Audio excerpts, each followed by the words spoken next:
Welcome. I'm Halcyon, and this is Hug Nation. Today I didn't know what I was going to talk about. In fact, I wrote this morning. This was a post that I put up. I had a truly epic weekend. I was out of cell phone range. I swapped stories around a campfire with personal heroes and world changers. I soaked in a natural hot spring. I listened to bird songs and gazed at stars. Today, I'm feeling suffocated by the heartlessness in the news.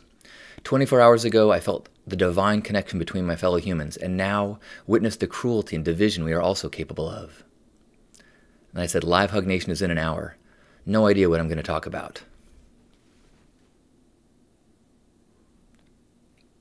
That's 3/4 of the way to the entire description of crap or cone. So of course the topic today is crap or cone.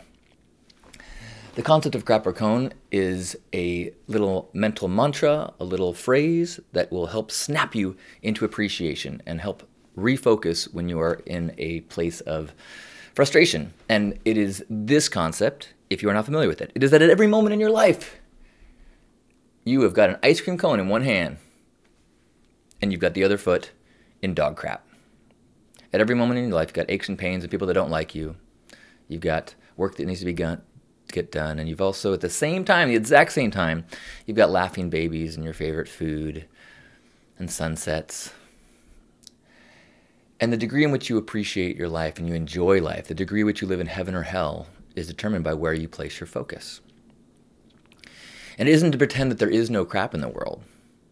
It's just don't place a majority of your focus there. Don't focus there if you don't need to. Don't be staring and playing with the shit if you're not doing anything about it. Acknowledge it, walk around it if you can, maybe clean your shoe if you can, but if you're not doing that, get back to the cone. And God forbid, don't set down your ice cream cone so you can go, oh my God, you have got to smell this.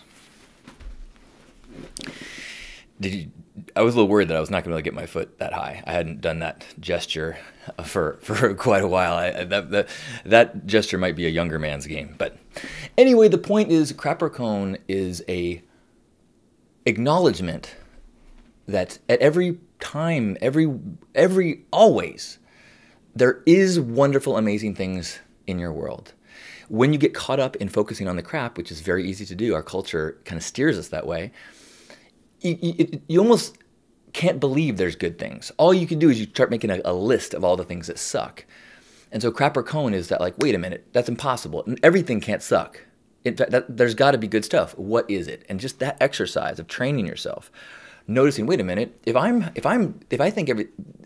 only seeing terrible things, I'm ignoring the ice cream somewhere.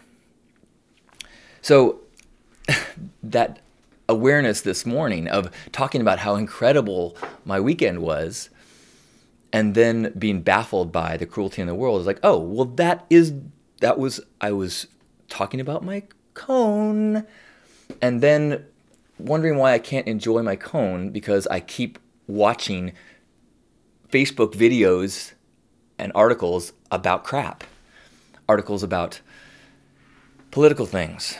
And it's not just being informed about political things, it's about watching things that it's like I'm smearing poop all over my face. Like I'm like writhing in it like a pig in shit.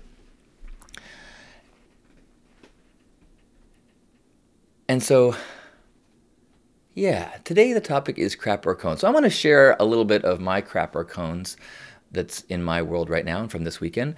And invite you to share yours as well as comments. For example, crap. I have got some of the gnarliest bug bites. I am itching like crazy. Wait a minute, cone. There's no bug bites on my face. They're starting to crust over a little bit. I've got a few treatments such as this tea tree oil that Metamorphosis gave me that's actually kind of working. Put a little bit on there, stops it a little bit. Yay, cone. All right, a little bit more over here.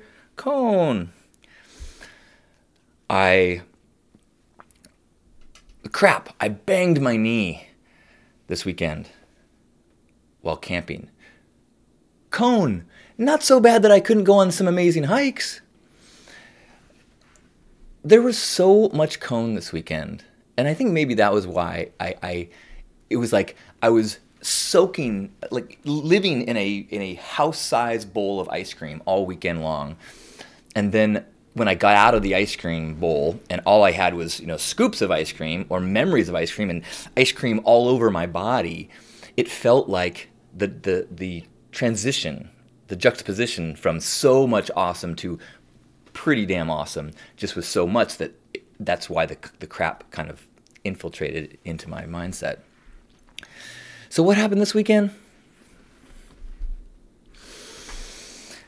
I spent the weekend at Fly Ranch.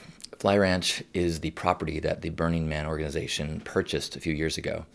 It is a 10-minute drive from the Black Rock City area of the playa. There is area on the property that is like the playa with the alkaline dust and the flats. There's also wetlands. There's hot springs. There's a geyser. There are wild horses. I saw wild horses. I saw deer. I saw jackrabbits. I heard a chorus of amazing bird songs. This one morning I got up before breakfast. But I'm getting ahead of myself. I got invited to a gathering there. As they're trying to figure out what to do with this property, they've been inviting the community to chime in, to give suggestions, to give ideas. What can we do with this property to create a new, future-focused expression of our community? And it's really, sky's the limit. Like, what can we do? And so it's not like, what do we need to do today? It's like, imagine what is going to exist in 20, 40, 60, 100 years, way after the people who are planning and thinking about it now are gone. What will be the living expression of the genius of this community? And it's so fucking exciting. And so I got to spend some time with a bunch of people who are really focused on thinking about it, as well as people who are brought in because they have particular expertise in areas such as sustainability, geothermal, areas of science and art, and just like these amazing people, including 5 of the founders of Burning Man were there. And so in this very intimate gathering, getting to sit around the campfire and tell stories was so amazing. It was like, I was drinking around the campfire, sharing stories with Danger Ranger, asking him about the first burn, asking him about the first trip out to Black Rock Desert, asking him about the Cacophony Society events. And it was like if I was a young basketball star playing hoops with Jordan. It was just so amazing. It was so thrilling.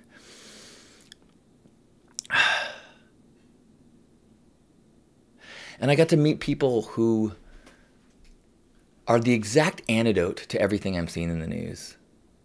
So my cone is to remember that. Remember these people that no matter what they hear in the news, their focus is on using their talents and their passion to change the world, to make a difference. There was a closing words where they said, "Don't let doubt creep in. Believe we can do this. Believe we can change the world, and then let's do it." I was like, right. No time for crap right now. There's plenty of people focusing on crap. There's plenty of crap peddlers. There's whole networks. There's whole media empires dedicated to covering you in crap.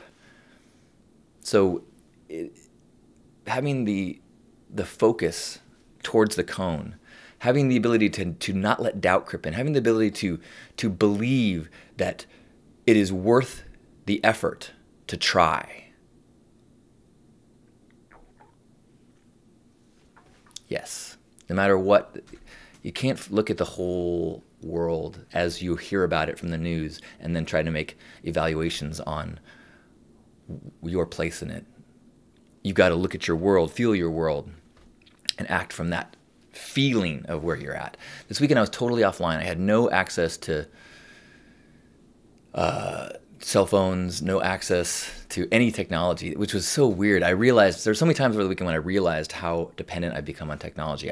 I would go to the bathroom, these composting toilets they had, and as I'm heading to the bathroom, I would like have this instinct to grab my phone so I could check, Instagram while I'm on the toilet. And I'm like, Instagram hasn't worked for 24 hours. I haven't but I had this pattern, that was what I do when I go to the toilet. And like that awareness was like, ugh. And it was, intellectually, I think everybody knows it's good to get in nature and it's good to disconnect. And so it was really so powerful to be so connected to nature. I mean, the stars were insane. I got up before breakfast one morning. We had these incredible chefs that cooked for us, but I just walked out into the wilderness. I mean, it's brush and grasslands, and just as I walk, rabbits are running, and I just sat down in this kind of field and just listened to all these birds and no other sounds except birds. And it felt so foreign. It felt like science fiction. It felt like another world to be away from the buzzing and the whirring and the engines, and to be just fully surrounded. I was the alien. I was the pebble out of place in this massive tapestry of nature. And as I settled and as I relaxed, I became less the pebble in the ointment and more integrated into this scene of peace, this perfection of nature. That's Cone. And it's always out there. It just takes discipline in focus and discipline in action and discipline in getting yourself into a place of nature. I'm speaking to myself right now. As someone who spends so much time sitting in front of a computer that I have to do special exercises because of my hunched shoulders and back pain and stuff. I'm the target demo of this. But these reminders, these moments, especially when paired with an anchor, a crapper cone, remember how awesome that ice cream was. And remember how rapidly the crap came back in when you snapped into your trends and your habits of scrolling. If I can remember, then maybe I can change. I can have the discipline. Then again, it's all a practice. All of this is the journey. All of this is the classroom. All of this is the tension and release, the remembering and forgetting, the human experience and all its insanity and whimsy and joy and wee,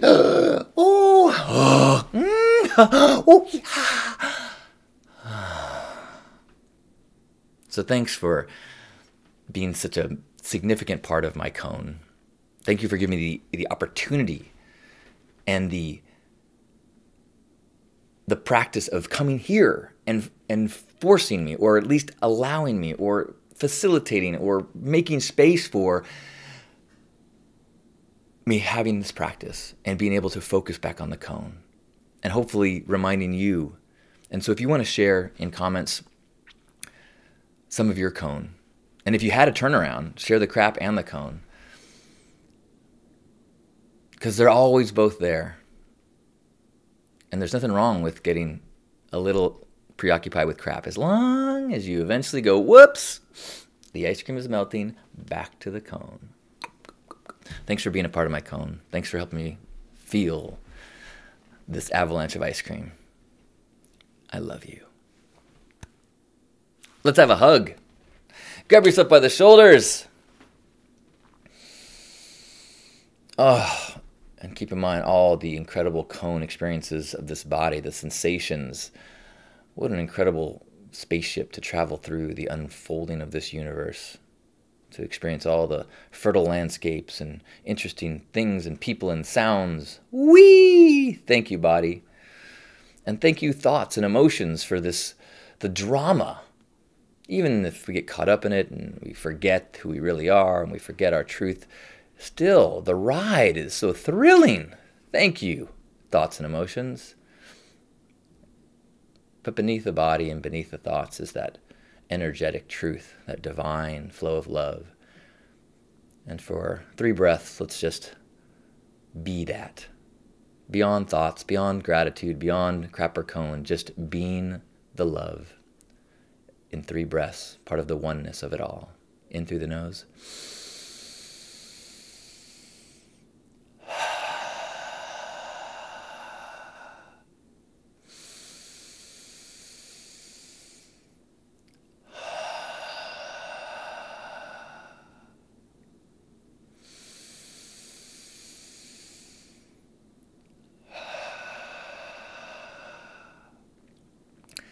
On behalf of Grandpa Caleb, Danger Ranger, and all the Love Warriors, happy Hug Nation. I love you. Also, I want to say massive thank you to all those that are supporting on Patreon. If you appreciate what I'm doing in the world and want to help support me in my work, I do have a Patreon page at patreon.com/Halcyon where I do quite a bit of Patreon-only posts and shares. One thing that is coming up for those that are supporting me at the $20 level, I am going to make available the live one-man show that I did on my birthday.